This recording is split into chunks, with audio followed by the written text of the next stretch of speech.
專注力不足過度活躍症，英文簡稱為 ADHD， 係一種神經發展障礙，普遍喺兒童嘅時候已經顯現。常見嘅特徵包括持續專注力不足、過分活躍同埋行為衝動。呢兩個特徵亦都可以同時出現。專注力不足、過度活躍症嘅症狀會妨礙患者嘅日常生活，例如家庭、學業、社交、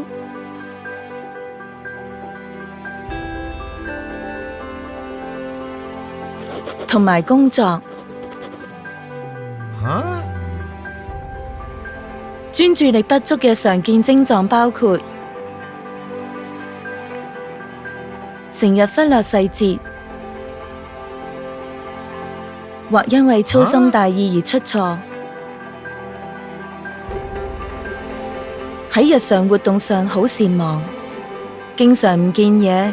例如書本、銀包或手提電話，安排事情、活動、時間或處理物品冇乜條理，容易分心，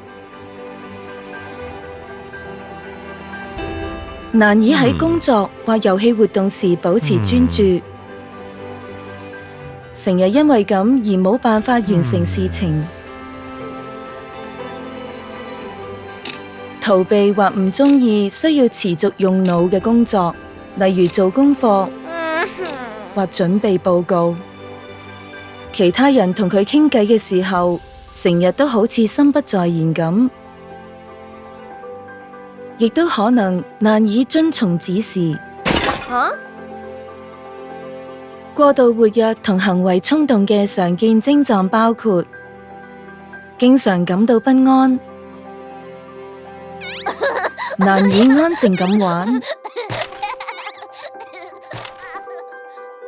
經常好多嘢講，問題未問完就搶住回答，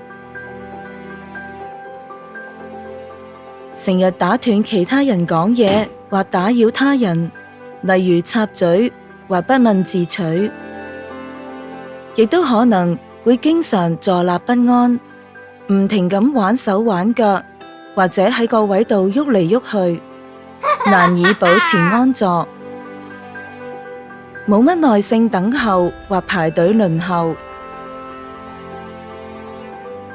過度奔跑同攀爬。小朋友偶然分心、坐立不安或衝動都好常見，佢哋唔一定患上專注力不足過度活躍症。如果你擔心你嘅小朋友患上專注力不足過度活躍症，請諮詢你嘅醫生。點樣治療專注力不足過度活躍症？藥物治療有助控制症狀，例如改善專注、行為衝動同過度活躍嘅情況，亦都有助調節情緒。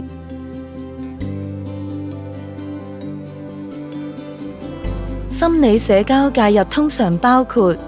家庭支援，例如教導家長行為訓練同管教技巧，加強親子關係嘅方法，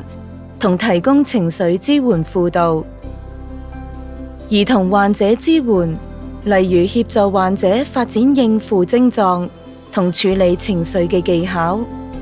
教導佢哋建立社交同自我肯定嘅方法。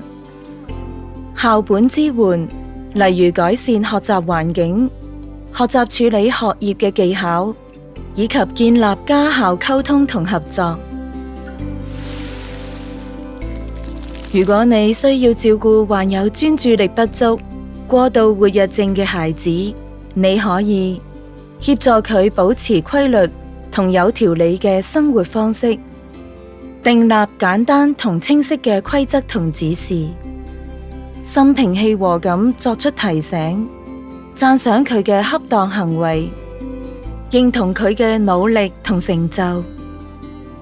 保持恆常同正面嘅親子溝通，